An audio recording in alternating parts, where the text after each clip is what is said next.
Bonjour tout le monde et bienvenue dans cette série de tutoriels dans lesquels on va maîtriser les principes fondamentaux de l'administration système. Alors, tout d'abord, vous devez disposer de l'installation de Windows 7 et Windows Server 2012 au niveau de VirtualBox. Alors, moi, j'ai déjà installé mes deux machines virtuelles. Après, il faut que Windows 7 et Windows Server 2012 se trouvent sur le même réseau. Pour ceci, on fait les configurations suivantes. On clique sur Windows 7, configuration au niveau de VirtualBox et je clique sur réseau. Il faut que le mot d'accès réseau soit un réseau privé haute. J'active, OK. Je fais de même avec Windows Server 2012.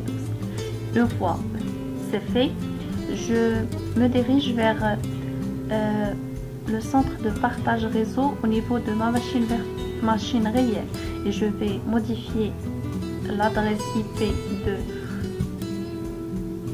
la carte réseau VirtualBox ici. Je clique droit sur propriété. Après, je me dirige vers protocole Internet version 4. Ici, j'attribue une adresse IP qui sera par la suite la passerelle par défaut au niveau de Windows 7, au niveau de la configuration des adresses IP de Windows Server 2012 et Windows 7. Alors, on va retenir cette adresse IP qui est de valeur 192.168.4.100. Voilà, et le masque s'écrit automatiquement. Et je clique sur OK et je fais de même pour au niveau de Windows Server 2012. Alors je dois attribuer une adresse IP propre à Windows Server 2012. Je clique sur réseau, propriété, clic droit, propriété, modifier les paramètres de la carte, propriété, protocole Internet version 4.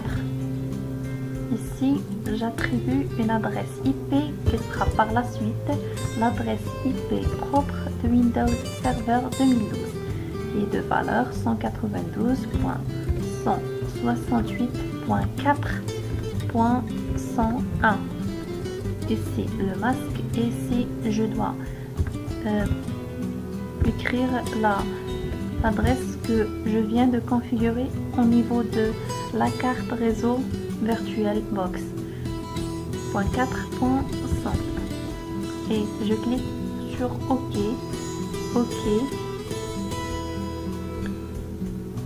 et je désactive les pare-feux Windows au niveau de Windows Server 2012. Alors j'ai déjà désactivé au niveau de Windows Server 2012. Je clique sur OK et OK. Je fais de même au niveau de Windows 7. Alors je me dirige vers le centre de partage et réseau, propriété, modifier les paramètres de la carte. J'attribue une adresse IP qui sera l'adresse de Windows 7 par la suite avec la même passerelle par défaut que j'ai attribuée au niveau du serveur. Alors l'adresse IP sera de valeur 192.168.4.102 et le masque, la passerelle sera de valeur 192.168.4.100. Je clique sur OK et je désactive les pare-feux Windows au niveau de Windows 7. Pare-feux Windows, je les désactive.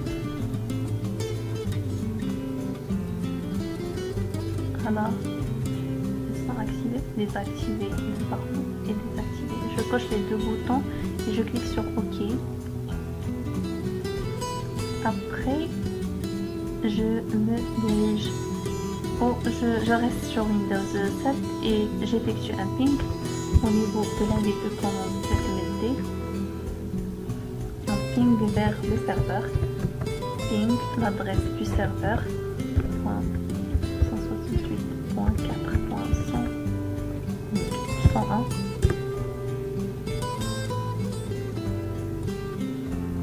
Alors, ping réussi.